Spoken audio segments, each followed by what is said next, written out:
for 5 minutes. Thank you, Chair Bilirakis, for your leadership. And again, I am giving the statement on behalf of Chair Rodgers. Chair Khan, we appreciate your testifying today, along with Commissioners Slaughter and Bedoya, and welcome to the newest additions to the Commission, Commissioners Holliak and Ferguson. We appreciate all of you being here today and for your service. Chair Khan, the last time you were here, I expressed my serious reservations over the court cases you have lost and some of the priorities you have unilaterally undertaken without clear review and purpose. I know you and the FTC staff have a tough job.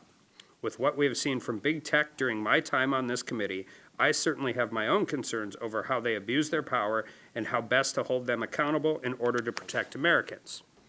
I continue to be concerned that the FTC's court losses are degrading the agency's effectiveness at a critical time when we are trying to modernize the Commission's authority to better protect Americans online, something that will be a fixture of the FTC long after the tenure of you or your fellow commissioners. The challenges we're working to address need strong bipartisan collaboration and consensus. That has always been my goal with Ranking Member Pallone, and it should be the goal of the FTC as well. The FTC also must live up to its tradition of remaining independent from political influence. Under this administration, we have seen time and again the FTC echoing the talking points of the White House. Just last week, we saw President Biden blame higher costs for consumers on price gouging by companies, ignoring how his own policies have caused out-of-control inflation, leading to the high costs across the board.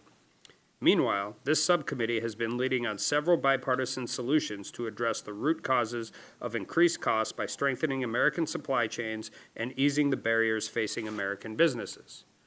More can and must be done, and we need the FTC to foster an environment that both protects consumers and allows businesses to grow and innovate.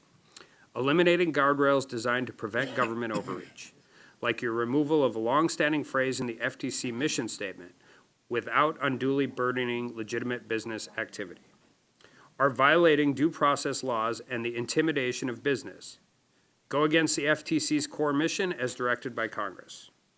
Chair Khan, the last time you appeared before us, I asked you to convince us that the FTC's core mission to protect Americans was not taking a backseat to the Biden administration's radical agenda. You were unable to do so. I still remain committed to establishing the FTC as the preeminent data protection agency in the world, at the direction of Congress. But before that can happen, critical guardrails must be established to prevent the agency from further abusing its power and making sure it's transparent and accountable to the American people.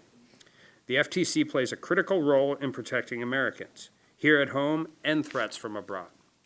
As you know, over a year ago, I laid out the case directly to the CEO of TikTok for the harms that his company perpetrated against our national security, American liberties, and the privacy and online safety of our kids. Had comprehensive data privacy and security legislation been in place, you would have had the tools to enforce against TikTok and other big tech for violating Americans' privacy rights. These are goals that I know we share, and I hope that we can work together to achieve them. Thank you, and I yield back. Thank the gentleman for giving a statement on behalf of